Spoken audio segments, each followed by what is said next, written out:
Good morning students. आज जो chapter business communication का हमने पढ़ना है वो है प्रैक्टिसेस इन बिजनेस कम्युनिकेशन। कुछ चीज़ें ऐसी हैं जिसमें हमको बिजनेस कम्युनिकेशन इम्प्रूव करने के लिए उसकी प्रैक्टिस करनी पड़ती है। वो क्या प्रैक्टिसेस हैं जो हम पढ़ेंगे इसमें इस चैप्टर में, वो हैं group discussion, seminars and mock interviews. तो इसके मेन कंटेंट्स क्या हैं आपकी इस चैप्टर के? सबसे पहले हम पढ़ेंगे प्रैक्टिसेस इन बिजनेस कम्युनिकेशन के इंट्रोडक्शन। उसके बाद हम ग्रुप डिस्कशन का मीनिंग पढ़ेंगे, ग्रुप डिस्कशन के ऑब्जेक्टिव्स क्या होते हैं। इसके बाद हम देखेंगे कि इसके एडवांटेजेस एंड डिसएडवांटेजेस क्या हैं, सेमिनार का क्या मतलब होता है, मेन फीचर्स सेमिनार के क्या होते हैं, कंडक्ट किस तरह से किया जाता है सेमिनार को कंक्लूड किस तरह से किया जाता है। लास्ट में हम मॉक इंटरव्यू के बारे में पढ़ेंगे। मॉक इंटरव्यू का मतलब क्या है, उसके ऑब्जेक्टिव्स क्या हैं, उसका क्या सिग्निफिकेंस है, किस वजह से ये मॉक इंटरव्यूज़ की जाती हैं। तो ये सारे कंटेंट्स हैं जो हमने आज के चैप्टर में कंप्लीट करने हैं।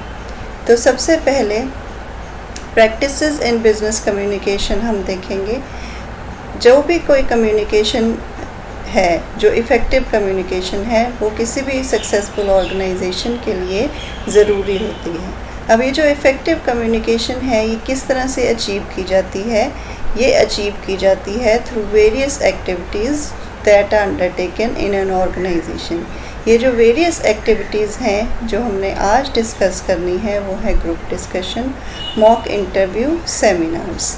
Practices involve not only engaging certain activities but also thinking and talking about those activities in particular ways। ये जो 3 एक्टिविटीज़ की हम बात कर रहे हैं इसकी जो प्रैक्टिस है it is not only doing them, पर इसके बारे में सोचना और इसके बारे में बात करना, ये सब बिजनेस ऑर्गेनाइजेशन में किया जाता है। हम आज स्टार्ट करेंगे with group discussion. Group discussion का मतलब क्या होता है? ग्रुप डिस्कशन 2 वर्ड्स को मिला के बनाया गया है, ग्रुप प्लस डिस्कशन। ग्रुप क्या है? A group is defined as combination of people with definite ideas, skills and communicate with each other to achieve an objective. जो लोग हैं जिनके पास कुछ डेफिनेट आइडियाज़ और स्किल्स हैं और वो आपस में कम्युनिकेट कर रहे हैं to achieve a certain objective, वो ग्रुप है। और डिस्कशन क्या है? Discussion is the process whereby 2 or more people exchange information or ideas in face-to-face situation to achieve a goal। तो जिस प्रोसेस में 2 या उससे ज़्यादा लोग कोई इन्फॉर्मेशन या आइडिया एक्सचेंज करते हैं आमने सामने बैठ के कोई गोल को अचीव करने के लिए, उसको हम डिस्कशन बोलते हैं। तो जब इन दोनों वर्ड्स को हम जोड़ते हैं उसका क्या मतलब होगा? A group discussion refers to communicative situation that allows its participants to share their opinions and views with other participants। एक ग्रुप है जो आपस में कुछ डिस्कशन कर रहा है।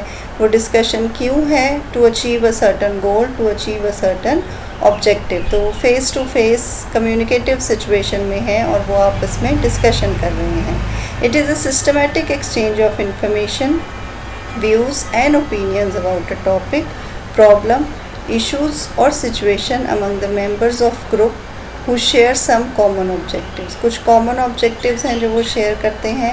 systematic exchange of information होगा ideas, opinion, views about a particular topic या problem या issue या situation। तो ये जब वो उस situation या उस particular problem के बारे में discuss कर रहे हैं किसी कॉमन ऑब्जेक्टिव को लेके, तो उसको हम ग्रुप डिस्कशन बोलते हैं। यहाँ देखिए, आप पिक्चर में देख सकेंगे कि ग्रुप एक बैठा है और वो डिस्कस कर रहे हैं, पर इस ग्रुप में आपको क्या दिखेगा कि एक पर्सन है जो दूसरे लोगों को पार्टिसिपेट नहीं करने दे रहा। तो इसमें इस तरह से नहीं होना चाहिए। हम आगे करेंगे कि क्या एसेंशियल्स हैं ग्रुप डिस्कशन के, एक अच्छे ग्रुप डिस्कशन के।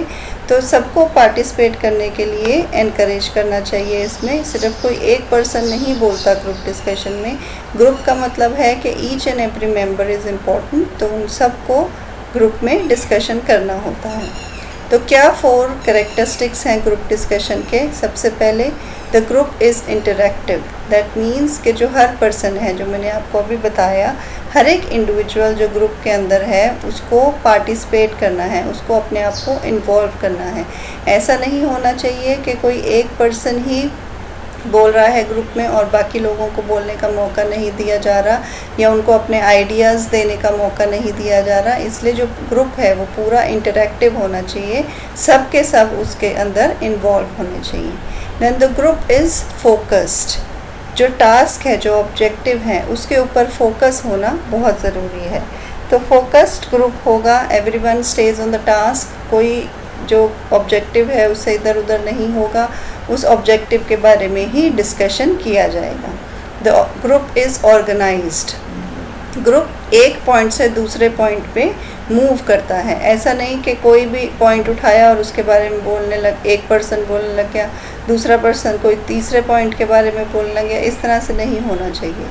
ग्रुप ऑर्गेनाइज्ड होना चाहिए, उसका डिस्कशन भी ऑर्गेनाइज्ड होना चाहिए। द ग्रुप इज़ कोऑपरेटिव, आपस में मिलजुल के काम करना है, कोऑपरेटिव होना ज़रूरी है।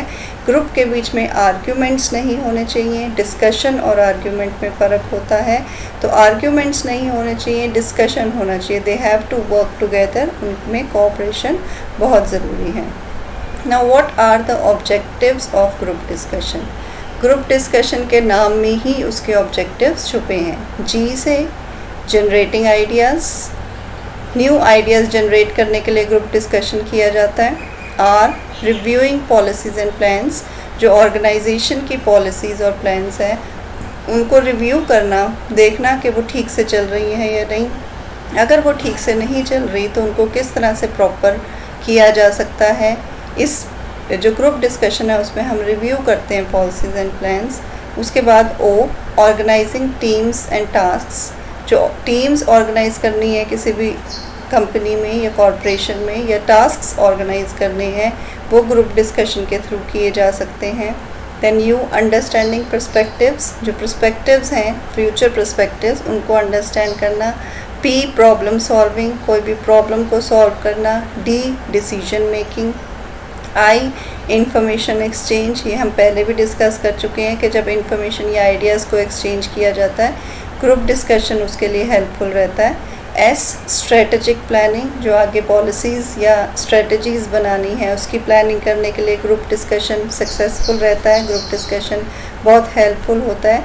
देन कॉन्फ्लिक्ट रेजोल्यूशन, जब भी आप ऑर्गेनाइजेशन में काम करते हो तो देयर में भी कॉन्फ्लिक्ट्स बिटवीन वेरियस डिपार्टमेंट्स या वेरियस इंडिविजुअल्स, तो उनको रिजॉल्व करने के लिए भी हम ग्रुप डिस्कशन को यूज़ करते हैं।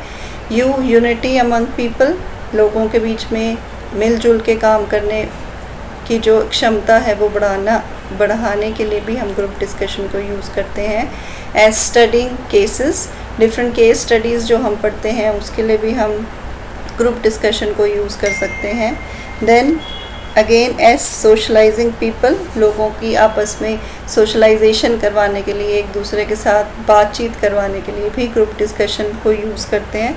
देन इंस्ट्रक्शंस देने के लिए, जो इंस्ट्रक्शंस बनाई गई हैं बाय द टॉप मैनेजमेंट या फिर जो इंस्ट्रक्शंस बनाई जानी चाहिए उनको डिस्कस करने के लिए भी ग्रुप इकट्ठा होता है और ग्रुप डिस्कशन करता है। Then oh oneness of group participants, ये हमने अभी किया कि मिलजुल के ग्रुप पार्टिसिपेंट्स ने काम करना है, उनकी कोऑपरेशन को हमने बढ़ाना है through group discussion. Then last is an negotiation. Negotiation, अगर किसी चीज़ पे उनको नेगोशिएट करने की ज़रूरत है, अग्रीमेंट पे आने की ज़रूरत है, तो वो ग्रुप डिस्कशन के थ्रू आ सकते हैं। अब जब हम ग्रुप डिस्कशन करते हैं तो उसके बेनिफिट्स क्या होते हैं? What are the benefits of group discussion?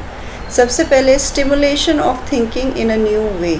जब बहुत सारे पॉजिटिव माइंड्स, बहुत सारे इंटेलिजेंट माइंड्स एक जगह पे इकट्ठे होते हैं तो वो एक दूसरे को एनकरेज करते हैं to think in a new way, नए तरीके से कोई चीज़ सोचनी, न्यू इनिशिएशंस लेने, इनिशिएटिव्स लेने, ये सारी चीज़ें ग्रुप डिस्कशन से मिलती हैं हमको, उसके बेनिफिट्स मिलते हैं।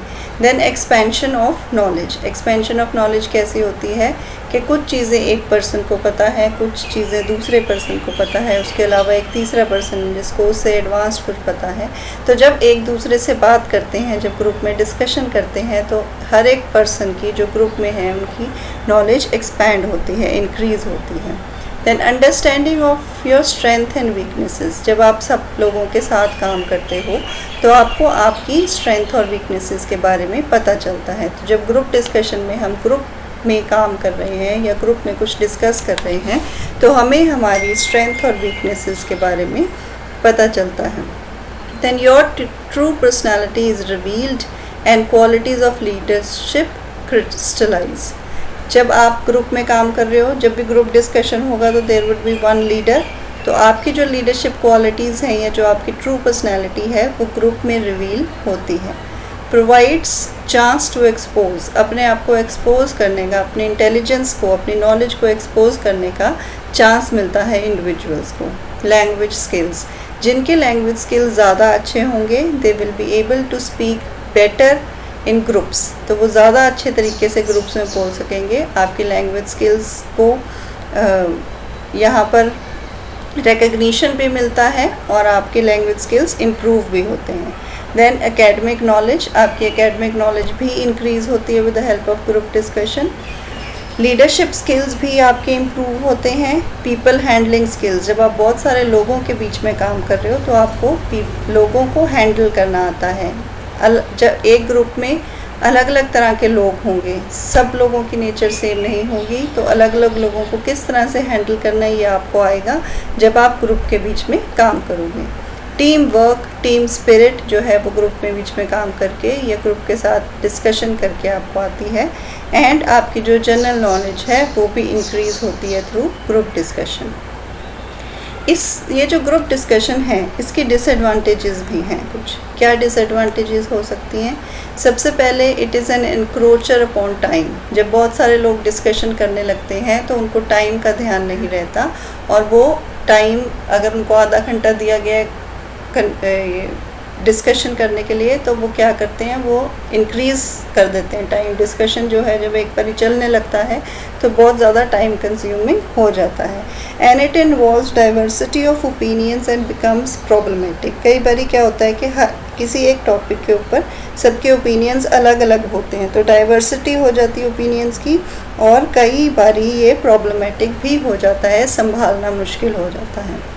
Sometimes decisions are attributed to some experts causing dissension। क्या होता है कि कई बारी सिर्फ जो एक्सपर्ट्स हैं उनकी बात सुन ली जाती है ग्रुप डिस्कशन में से और बाकी लोग इसके लिए नेगेटिव हो जाते हैं कि हमारी बात तो मानी नहीं गई, तो फिर आपने डिस्कशन क्यों किया।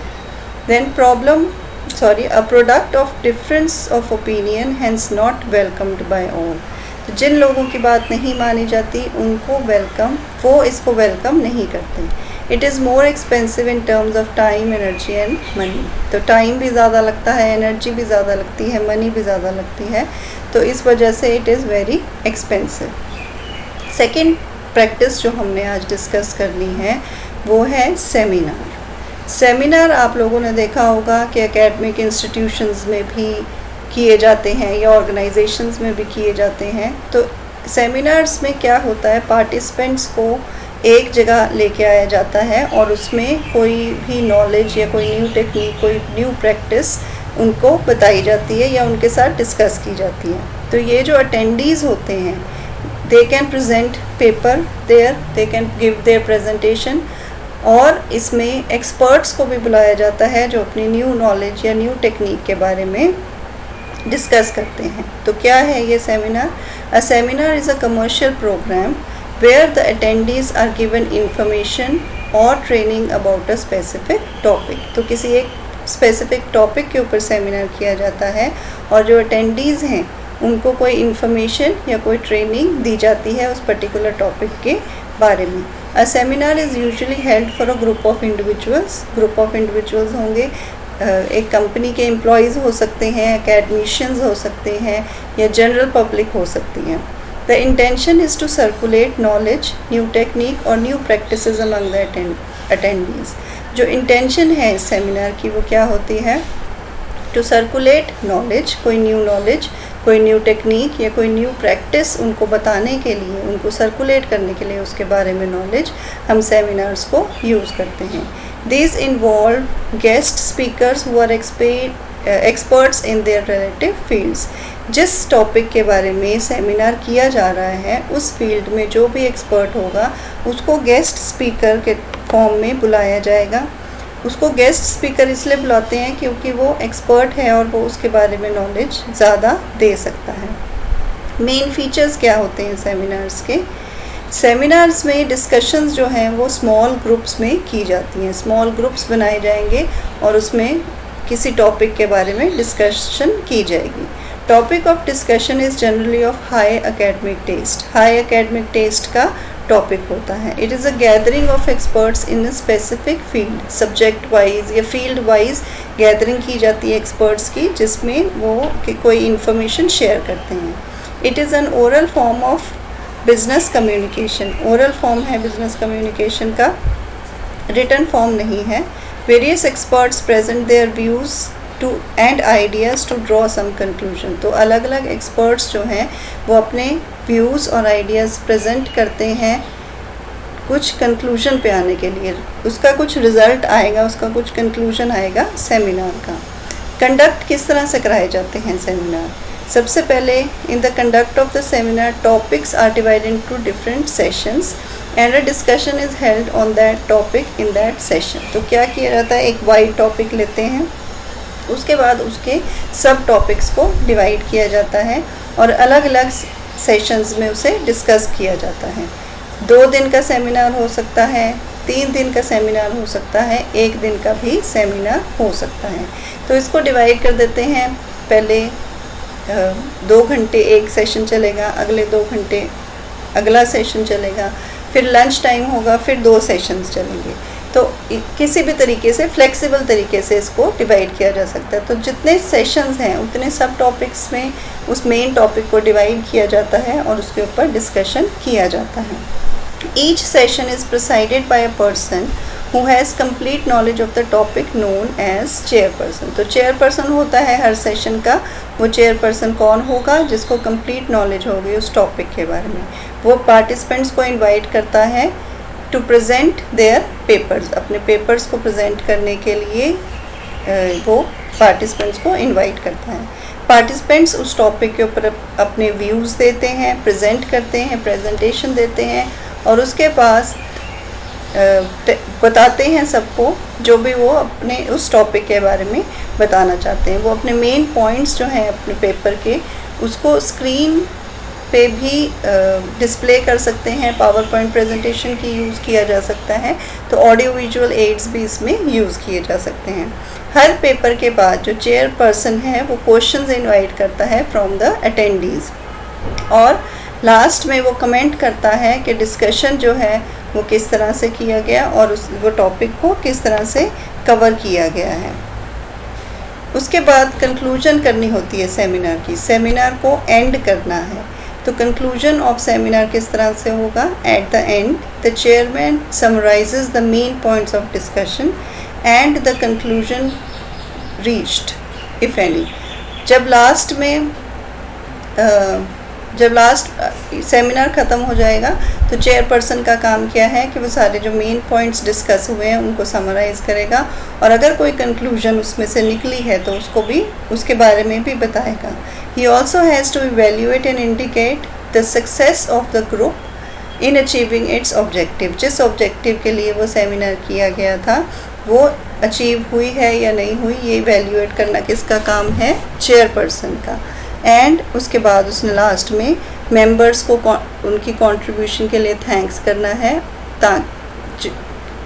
जिन मेंबर्स ने उन प्रॉब्लम को एग्जामिन करने में उसकी हेल्प करी है। The chairman's concluding remarks are meant to clarify the final ideas and to create a sense of achievement in the group. तो क्या मेन एम है कंक्लूडिंग रिमार्क्स का? क्यों किए जाते हैं? जो फाइनल आइडियाज़ हैं उनको क्लैरिफाई करने के लिए और जो ग्रुप है जिन्होंने सेमिनार ऑर्गेनाइज़ किया था, जिन्होंने सेमिनार में अपने आइडियाज़ दी हैं, उनको सेंस ऑफ अचीवमेंट देने के लिए ये जो चेयरपर्सन है वो कंक्लूडिंग रिमार्क्स देता है। तो इस तरह से सेमिनार जो है वो कंक्लूड हो जाता है। नेक्स्ट एक्टिविटी है मॉक इंटरव्यू। एक्टिविटी या प्रैक्टिस आप कह सकते हो जो बिजनेस ऑर्गेनाइजेशन में की जाती है, that is mock interview. Mock interview क्या है? It is a training practice which utilises simulation of actual job interview in order to prepare the candidate for the real thing. इसके बारे में आपने वैसे भी बहुत सुना होगा। जब भी आपने किसी इंटरव्यू को फेस करना है, उस इंटरव्यू की तैयारी करने के लिए आपकी मॉक इंटरव्यू करवाई जाती है। मॉक इंटरव्यू क्या है? वो एक तरह की ट्रेनिंग है जिसमें ओरिजिनल इंटरव्यू की तरह एनवायरनमेंट बनाया जाता है, उसी तरह के क्वेश्चंस पूछे जाते हैं। आपने उसी तरह से प्रॉपरली ड्रेसअप होके जाना होता है, आपने उसी तरह से प्रिपरेशन करके जानी होती है और आपसे वहाँ पे रियल इंटरव्यू की तरह ही क्वेश्चंस पूछे जाते हैं। This practice is operated by a professional person in a particular form of profession who performs an interview with the candidate for the purpose of providing experience. He or she then provides feedback and points to things the candidate should work on. तो क्या होता है, जब आप practice कर रहे हो, जब आप मॉक इंटरव्यू कर रहे हो, तो ये कोई एक प्रोफेशनल पर्सन आपकी इंटरव्यू लेगा और बिल्कुल उस तरीके से लेगा जैसे रियल इंटरव्यू ली जाती है। आपसे वो उस पर्टिकुलर फील्ड के बारे में जहाँ पे आपने इंटरव्यू देनी है, उस फील्ड के बारे में वो आपसे क्वेश्चन पूछेगा और आप इससे क्या होगा, आपकी प्रैक्टिस होगी और आपको एक्सपीरियंस होगा कि इंटरव्यूज़ किस तरह से कंडक्ट की जाती हैं। वो पर्सन जो प्रोफेशनल है, जो आपकी इंटरव्यू ले रहा है, वो उसके बाद आपको फीडबैक देगा और आपको ये बताएगा कि आपको किन पॉइंट्स के ऊपर काम करना ज़रूरी है। आप लोगों ने आजकल देखा होगा कि जब भी आपने किसी इंटरव्यू पे में अपेयर होना होता है तो there are various training institutes जो आपकी इंटरव्यू की तैयारी करवाते हैं। तो वो इंटरव्यू की तैयारी किस तरह से करवाते हैं? वो they take several mock interviews और वो मॉक इंटरव्यूज़ में जो इंटरव्यू लेने वाला पर्सन है वो उसको एक्सपर्ट्स को बुलाते हैं। जिस फील्ड में आपने इंटरव्यू देनी है उस फील्ड के एक्सपर्ट को बुलाया जाएगा, ऐसे पर्सन को बुलाया जाएगा जो बहुत सारी इंटरव्यूज़ ले चुका होगा। वो अपने एक्सपीरियंस के हेल्प से आपको क्वेश्चंस पूछेगा और आपके आंसर्स या आपने किस तरह से इंटरव्यू फेस की है उस पर आपको फीडबैक देगा। अब ये जो मॉक इंटरव्यू है ये क्यों करवाई जाती है? It is design to help you to practise interviewing, जैसे हमने अभी किया कि आपकी प्रैक्टिस हो जाती है इंटरव्यू कैसे आपने फेस करनी है। देन डेवलप इंटरव्यूइंग स्ट्रेटजीज़, आपने अलग अलग इंटरव्यूज़ पे जाना है तो किस तरह की स्ट्रेटजीज़ आपकी होनी चाहिए। Reduce your anxiety and nervousness before your actual interview, जब आप प्रैक्टिस करते हो किसी चीज़ की बहुत ज़्यादा तो आप कॉन्फिडेंट हो जाते हो, आपकी एग्जाइटी और आपकी नर्वसनेस जो है वो कम हो जाती है। तो मॉक इंटरव्यू से आपकी प्रैक्टिस हो जाती है बहुत अच्छी और उससे आपकी नर्वसनेस कम हो जाती है। Create a good first impression, आपको सिखाया जाता है उसमें कि आपने क्या चीज़ें करनी हैं जिससे आपका फर्स्ट इम्प्रेशन अच्छा होगा। कम्युनिकेट योर स्किल्स क्लियरली, आपको ये भी सिखाया जाएगा उसमें कि आपने अपने स्किल्स को कैसे कम्युनिकेट करना है, आपने कैसे अपने स्किल्स के बारे में बताना है। Then how to answer difficult questions, अगर आपको ऐसा लगता है कि कोई बहुत डिफ़िकल्ट क्वेश्चंस आपसे पूछे जा रहे हैं तो आपने किस तरह से उनको आंसर करना है, ये भी आपको मॉक इंटरव्यूज़ में सिखाया जाता है। Practice your interview skills in mock interviews, तो आपने प्रैक्टिस करनी है। कैसे प्रैक्टिस करोगे? मॉक इंटरव्यू कैसे होगी आपकी? सबसे पहले get someone to ask you questions in a mock interview, this can help you tremendously. तो आप किसी एक्सपर्ट को बुला सकते हो, आप किसी फ्रेंड को बुला सकते हो, आप किसी भी एक ऐसे पर्सन को बुलाओगे जो आपसे क्वेश्चंस पूछेगा आपकी इंटरव्यू के लिए। You can also practice answering the questions by yourself, आप देख सकते हो कि कौन से क्वेश्चंस पीछे इंटरव्यूज़ में पूछे जा चुके हैं और आप उनके बेसिस पे खुद भी आंसर्स उनके प्रिपेयर कर सकते हो। The more prepared you are the less likely that you will mess up, जितना ज़्यादा आप प्रैक्टिस करोगे, जितनी ज़्यादा आप रिहर्स करोगे, प्रिपेयर करोगे अपने आप को, उतना कम आप कंफ्यूज होगे वहाँ जाके और आप मैसअप नहीं करोगे। तो आपकी जो इंटरव्यू है वो बहुत अच्छी होगी अगर आपने पहले से प्रैक्टिस करी होगी। तो ये सारी प्रैक्टिसेस हैं जो बिज़नेस ऑर्गेनाइजेशन में हम करते हैं। आज हमने क्या क्या डिस्कस किया, group discussion, mock interviews and seminars, इनके बेनिफिट्स, ये क्यों किए जाते हैं, ये सारी चीज़ें हमने डिस्कस की हैं। आई होप कि आप लोगों को ये टॉपिक अच्छे से समझ आ गया होगा। Thank you.